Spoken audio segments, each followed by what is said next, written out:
I've divided this video into 3 separate parts so that I can cover every aspect of what I wanted to demo. In this first part, I'm going to be creating a list.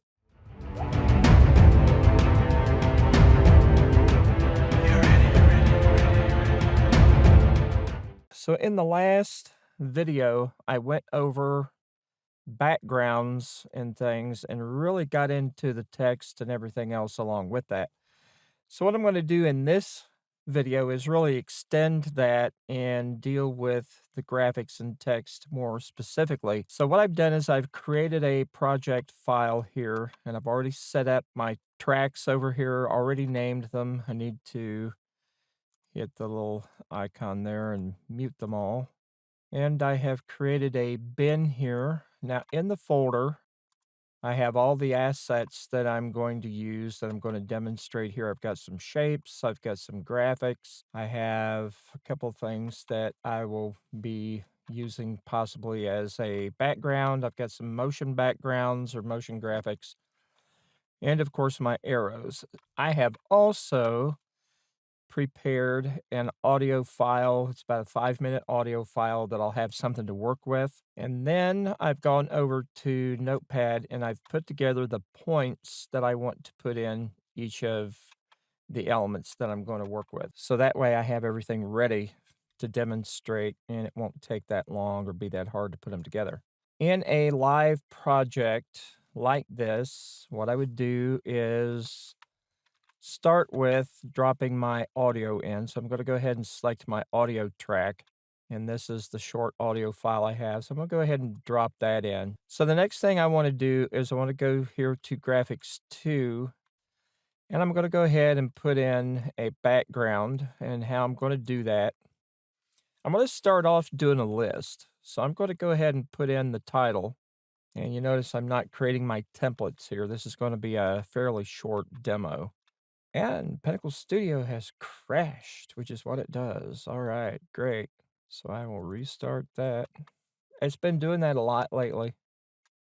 Okay, so I have this in here for graphics 2. I'm going to go ahead and drop one here on graphics 1 as well. Every time I have a Windows update, I have things blowing up, and Studio's one of those. I'm going to go ahead and cut that layer because this is going to be a graphics layer. And I will edit this title and do the same thing.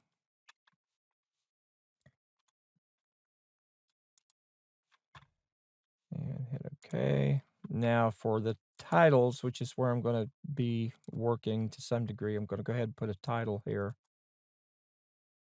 I'm going to go ahead and size my text down to 24. Left aligned, Times New Roman. It's just white text. I'm going to leave it at that for right now.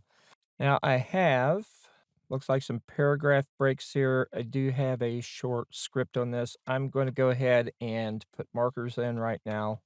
This is the first item that I'll be working with, and the first thing to do is add the text. All right, so I'm going to put a marker there. Once the text, once the audio, I can also, I size the, now I can type. Okay, so what I want to do is I want to set the first demonstration up as a list and show how I do that. That's going to have one background, and then I'm going to switch that background out and go to a different one. So I'm going to go ahead and set the backgrounds up. So in graphics 2 for right now, for the list, I want to put in the blackboard here.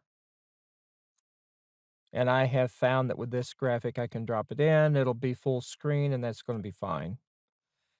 Now, I can go back to my pad here. There's going to be 7 entries that I make, and 5, 6, 7 entries in a title sometimes starts getting a little crowded. So I'm going to take a look and see how it's going to look.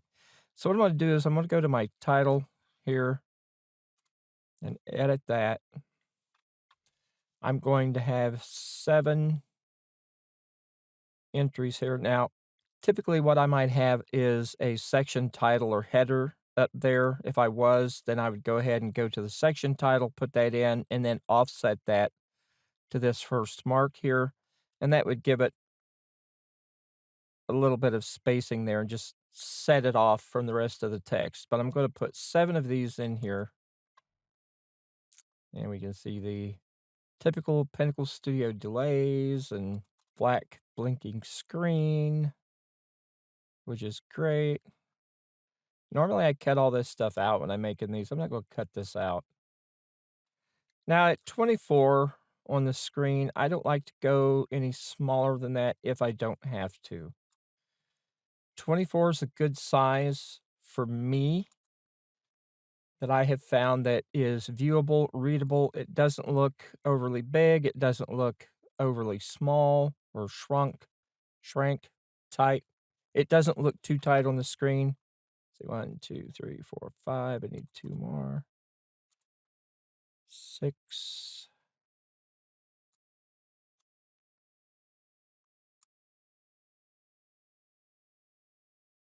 And you see the delays there in that. Okay. Here comes number 7.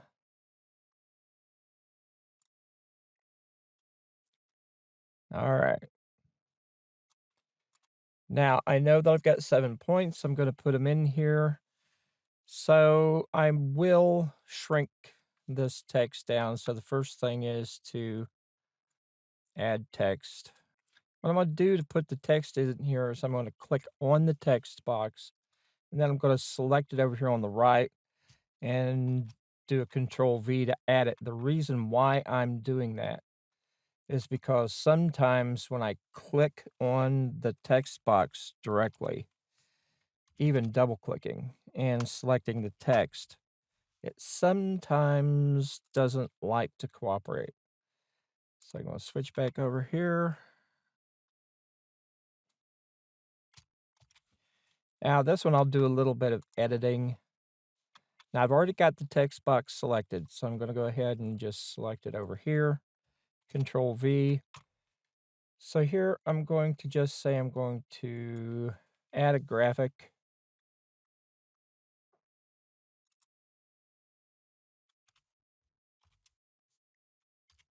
And size to fit. I'm going to go back up here to this one.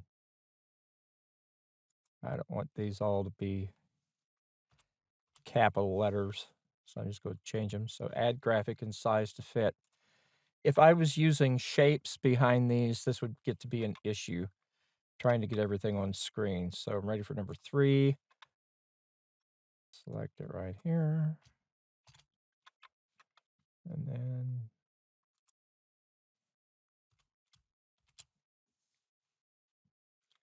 ready for number 4. 4.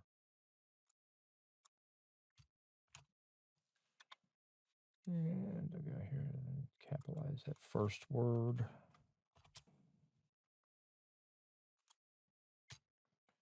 I will abbreviate that here in a second.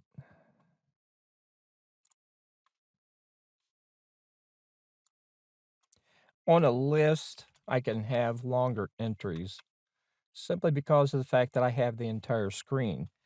In a minute, I'm going to go over putting these in front of graphics, and when I'm doing that, I'm going to size the graphics in such a way that I can place the text in them, but I also have to be careful not to take up too much screen space so that I can get things in there and they don't look cramped and they're still readable.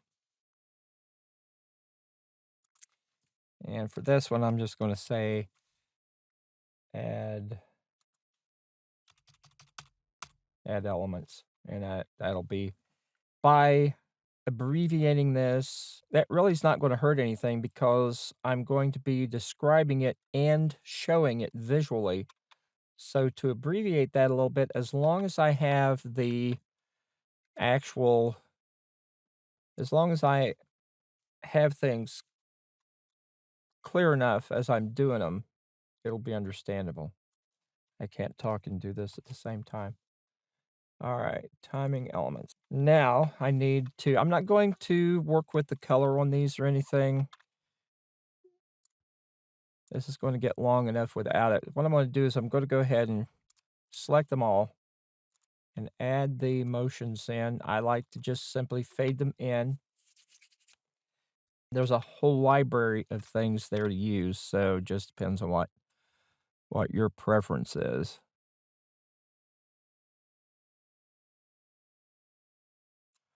Get my 3 dots there, move the playhead over. That becomes my sizing gauge, and this is, again, just to get them close enough so they're consistent and predictable. And I know with my voice and my reading speed that this is going to work just fine. The only time that I really have to change that is when I've got a very short list, or the only time that that really varies is when I've got a list with very short terms and I read them maybe a little too fast and don't leave a gap between them. All right, so I have all the elements in here. I'm going to go ahead and enlarge that a little bit. All right, so I'm going to go ahead and time these now. This is the first item that I'll be working with, and the first thing to do is add the text. Okay, so there's the first one. My playhead's right there, and the red line is there, so I'm going to move it up so that the pill just matches the edge. This timing works for me. Again, this is probably something that you're going to have to experiment with. Once the text is in place, now that's a little early because I'm not actually reading a script. So I'm going to go ahead and move this up a little bit and time that because I want the words to come in when I'm actually describing what I'm doing. And then the visuals are going to come in with that as well if I'm using other elements. So I'll add the graphic and size it to fit the text. All right. Now here's the next element here to arrange.